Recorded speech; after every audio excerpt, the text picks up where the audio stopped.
असांजे मुआशरे जे अंदर बेअकुल ऐं बेशऊर माण्हू घणा आहिनि जेके कॾहिं पीरनि ऐं सैयदनि जेकियूं किरिया पिया आहिनि त कॾहिं वॾेरनि जेकियूं पेरनि ते किरिया पिया आहिनि।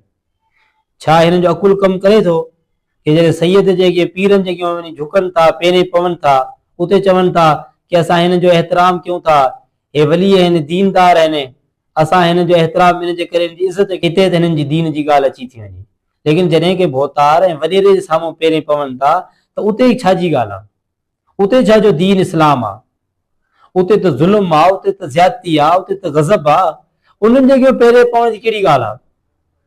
उते इन जे करे कि मथां पादर हणनि कि असां हिन भोतार जे पेरे न पवंदासीं, हिन वॾेरे जे पेरे न पवंदासीं, चवनि तो बेअदब आहे, हिनखे भोतार जे मिलण जी तमीज़ न आहे, कीअं भोतारनि सां मिलबो आहे?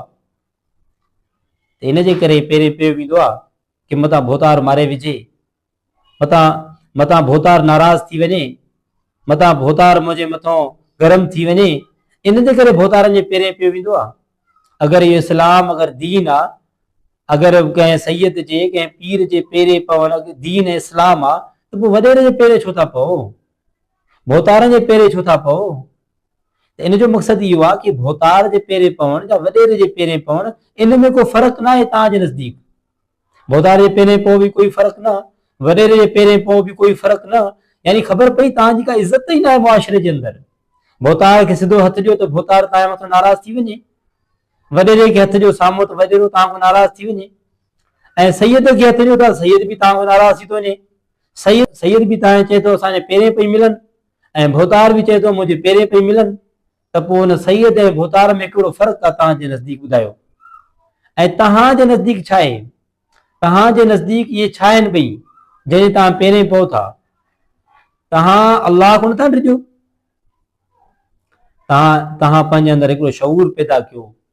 तव्हां अगरि तव्हां सां इहे सैयद, इहे पीर, इहे वली, अगरि इहे कामिल सैयद ऐं पीर ऐं वली आहिनि, तव्हांखे सिधो रस्तो छो नथा ॾेखारनि? तव्हांखे छो नथा चवनि त कंहिंजे खे झुकबो न आहे, कंहिंजे पेरे न आहे पइबो? नबी सल्लल्लाहु अलैहि वसल्लम माण्हुनि खे ईअं करणु न ॾींदा हुया। नबी सल्लल्लाहु अलैहि वसल्लम पंहिंजे गले सां लॻाईंदा हुया, भाकुर पाईंदा हुया। छा वॾो मुश्किल आहे? पीर साहब चए थो मुंहिंजे पेरे न पवंदा, सैयद चए थो मुंहिंजे पेरे न पवंदा, हिननि वटि मुंहिंजी अहमियत न रहंदी। मुंहिंजे पेरे पई मूंसां मिलनि, पेरनि ते ॿई हथ रखनि, किरी पवनि, झुकी पवनि मुंहिंजे साम्हूं, त मुंहिंजी इज़त ऐं मुंहिंजे एहतराम जी ख़बर हुजे। कुझु त सैयद अहिड़ा बि आहिनि जेके मौलवियुनि खे बि पंहिंजे भरिसां वेहण गवारा न आहिनि कंदा, कि मुंहिंजे भरिसां इहो मौलवी वेठो हुजे, मौलवी बि हुजे त उहो बि पेरनि ते वेही रहे।